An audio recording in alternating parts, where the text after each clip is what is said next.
Didn't see you there. Today I'm going to be doing an iceberg analysis of Fer.al Iceberg. If you don't know what an iceberg is, it's basically a photo that has a list of a bunch of important things to Fer.al. The deeper you are in the iceberg, the more obscure the things are. I removed some prompts on the iceberg because I didn't think they were relevant or I weren't sure what they were. Also, full credit for this iceberg goes to Tundra Traveler on Reddit. And the original analysis for this iceberg was done by Wild Human, which I'll link down below. It's a Google slide. Okay, final thing before we get into the iceberg is that I like to say, if I don't upload for a month, it's because I'm busy with schoolwork and or I'm lazy. Anyways, on to the iceberg analysis.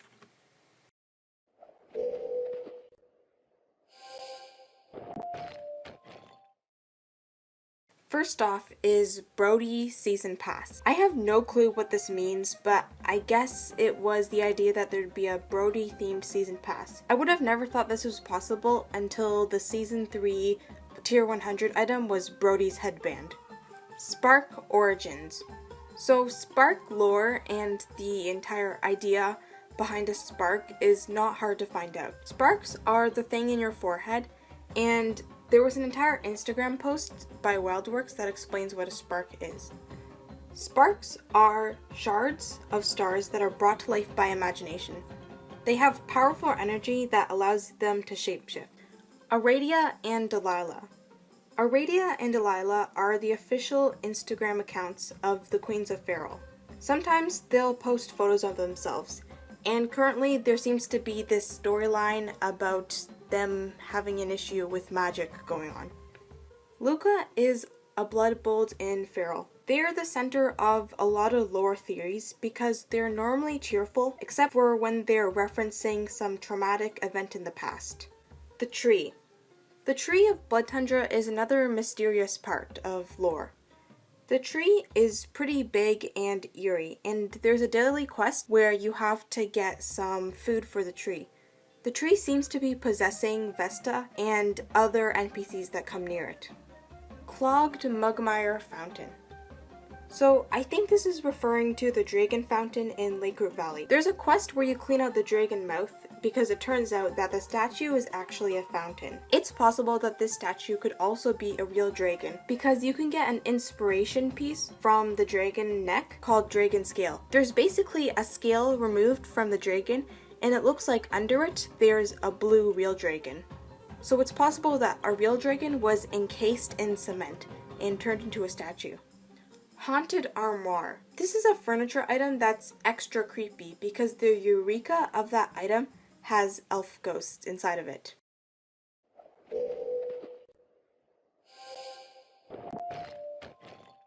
First off on the Wayfarer level is pocket dimensions. I don't really know what this is referring to, but it might be about the idea that the Betwixt is a pocket dimension, or it's talking about sanctuaries that are pocket dimensions. It's actually confirmed by the writer of Fer.al, Sam, that sanctuaries are their separate dimensions or tiny little worlds. The Betwixt existence. So the Betwixt is a deteriorating dimension that's mentioned in multiple item descriptions. The descriptions of the Wraith Wraps say, scraps of fabric imbued with the unknown forces of the Betwixt. The Betwixt is this dimension, and you can enter it through runic heartwood or some quest item called the Beholder's Eye. Runic Mites and someone called the Riftwalker are able to go into the Betwixt. We know this because the Riftwalker set mentions being able to enter the Betwixt and being guarded by a dog. Shattered Bay Secret Society. The Shattered Bay Secret Society is a group that Dodger used to mention. We don't know much about this society, but they could be responsible for all the wanted posters around Shattered Bay. Chivalrous Items. The chivalrous items aren't related to lore. They're a furniture item set that was released in May and they were only available for one day. Because they were only released for one day, and you can only get them in Twinkle Builders, they're very rare and very few people have them. They're also highly valued because they have a special, distinguishable pink color. This is because they don't have a texture and they're broken. There's an ongoing debate on whether these items should be removed. Some people say that there's no reason for them to be removed and they're interesting. and other people say that they set a precedent for other glitch items to be in the game. But I'm not going to get into that today. So on to the next one. Mugmire backroads. The backroads of Mugmire are a long path. They're often closed off. I don't remember the last time I was back there, but it wasn't that interesting because there was only 2 statues. Also, thank you to Pixel Stars for this footage. Castle interior. Vivian and Hawk are guards that protect a portal inside City Farah. Many people think that the castle is in City Farah, and you can see the castle walls. This is actually not true, as was confirmed recently. What Vivian and Hawk are guarding are actually the portal and the wall surrounding it that gets you to the castle. To actually enter the castle, you have to go through the portal. I was able to get this footage of me inside the castle by teleporting to some people who hopped over the castle gates, which is pretty difficult to do. Unfortunately, the portal is currently closed off, so no one yet knows what the real Queen's Castle looks like. Where are Wayfarers? Wayfarers are a species. We've had hints to them in Frostfeet murals, and our biggest hint yet is the Blood Tundra Wayfarer skull. We've seen photos of what Wayfarers look like in concept art, but this raises a question. Where did Wayfarers go? Because Wayfarers are very big creatures. It's possible that they've all died out. Latchkey Creator. Latchkey is a lonely robot who helps you unbind items. There's an inspiration that looks a lot like them in Mugmire Marsh. This raises the question of where they came from, and honestly, I also have no clue.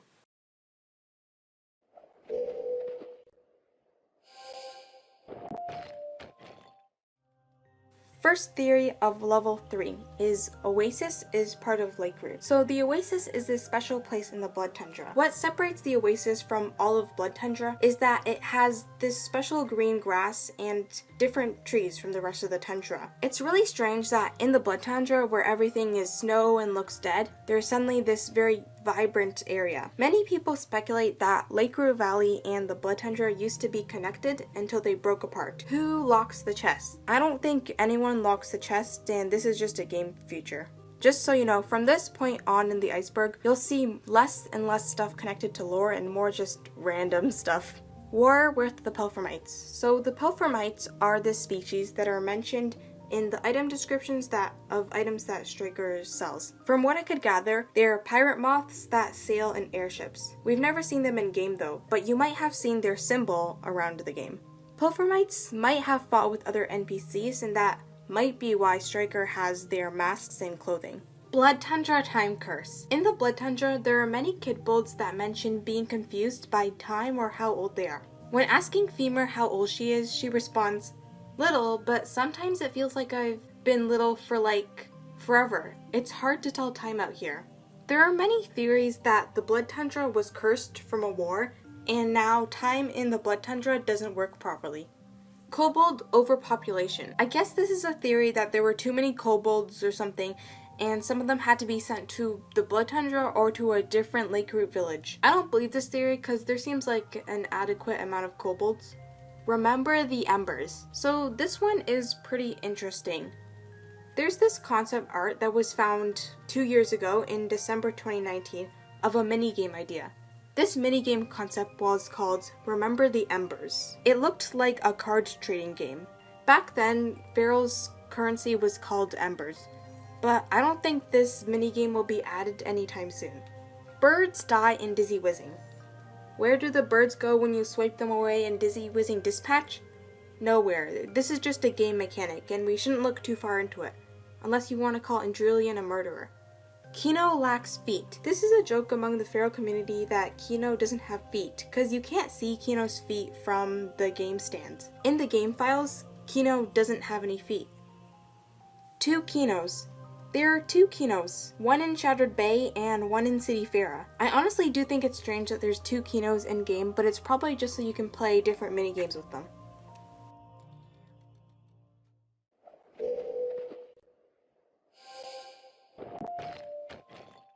So first we have with the B-movie level is Kino is a mushroom. This is a strange theory, but I guess it's because Kino kinda looks like a mushroom with the wide hat and the long body, Cinderfish eat mirefolk. Cinderfish are a species of fish that live in lake root ponds. They're confirmed to be invasive species, and if they're so big, perhaps they need to eat something big also, like mirefolk. Arctic wolf manifestation. You can't become Arctic wolves from Animal Jam in Fer.al, and I have no clue where this theory came from. On to the next one. Ferocity Mafia boss, do not research. Pharaoh.city is a WildWorks employee that's called that in the official Fer.al Discord. I don't know what this means, but I briefly spoke to someone who helps make this iceberg, and they said that a lot of these theories are made up. Season Pass is censored. Season Pass isn't censored, it's right on the right-hand side corner of your screen. Fer.al Cinematic Universe. A cinematic universe is where there are multiple movies or franchises that are separate stories but take place in the same world. I doubt that Fer.al shares the same world as anything. It's been made clear that Fer.al is separate from Animal Jam. Fer.al assets in B-movie game. This is the idea that parts of Fer.al are in the B-movie game. The B-movie game is another game that WildWorks made, except this is impossible because Fer.al was made around 2019 and the B-movie game was made in 2007. Queen's Forbidden Lover. This is basically a theory that obviously the queens had a forbidden lover, and this theory comes from the descriptions of the shadow dies, which seem to tell a story. I don't think the shadow dies were meant to be talking about the queens, rather they were just saying random, vague stuff. Kentucky Fried Pick'n. This is the joke that pickens are going to be turned into nuggets and eaten. And I hope that they're not going to be eaten because pickens are cute. Fer.al and Animal Jam are furry initiation. So there's a theory that Fer.al and Animal Jam were created to turn people into furries. A lot of furries play Fer.al. I don't think this game is turning people into furries, rather it just attracts furries. Because I seriously don't know what you would expect from a game where you can be an animal and customize your character and roleplay. Some people call Fer.al a furry game as a joke, but there's no denying that a lot of furries play Fer.al, and I don't see the issue with that, because like, what have furries done to you? They're just there doing whatever they do.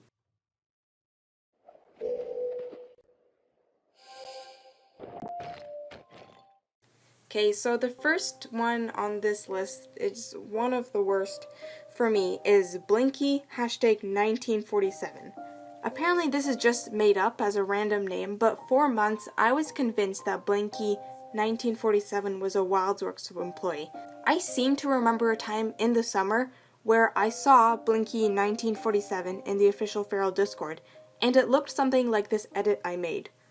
But Astralium, someone who helped make this iceberg, said that Blinky 1947 is fake, and I'm honestly so confused to this day on what happened to me that I believed it was real. It must be one of those things where you trick yourself into believing something that isn't real is. Barbie Guitar Hero. This is from a podcast in January 2019 where Clark Stacy, the CEO of WildWorks, said that WildWorks was going to make a Barbie Guitar Hero game, but stopped because Guitar Hero games were becoming less popular. Smart Bomb Interactive True Nature. Smart Bomb Interactive is the old name for the company WildWorks.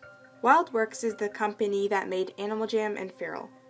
I don't know what this means. I guess it's implying that something happened with Smart Bomb, but I don't think so. Fer.al Archives is owned by WildWorks. This is plainly untrue. Fer.al Archives is a community-run website that makes articles and guides.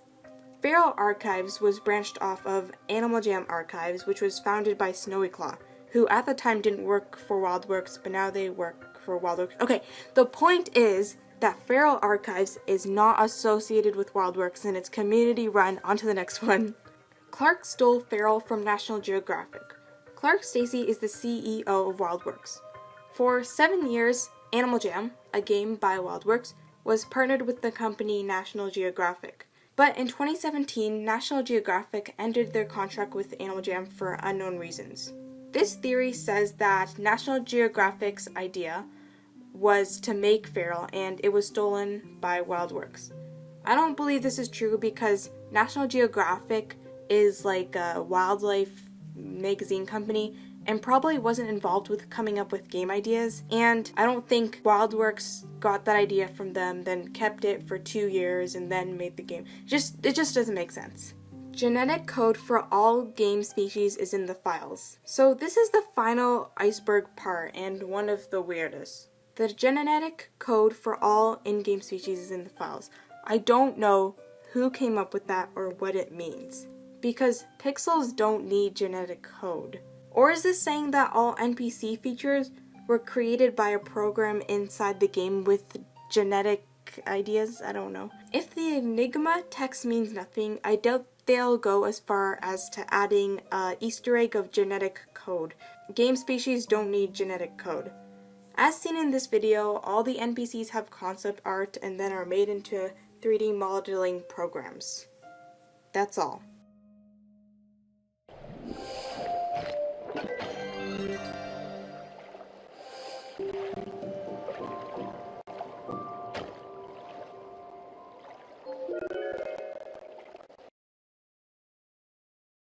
So that is all of the steps of the iceberg. Once again, credit goes to Tundra Traveler on Reddit for making the iceberg, and I'll link that down below. This is not the only existing Fer.al Iceberg, and there's another one that's really long but more lore focused. So if you enjoyed this video and want me to do another iceberg video, then feel free to tell me down below. That's all for this video. If you enjoyed, please like and subscribe, and bye!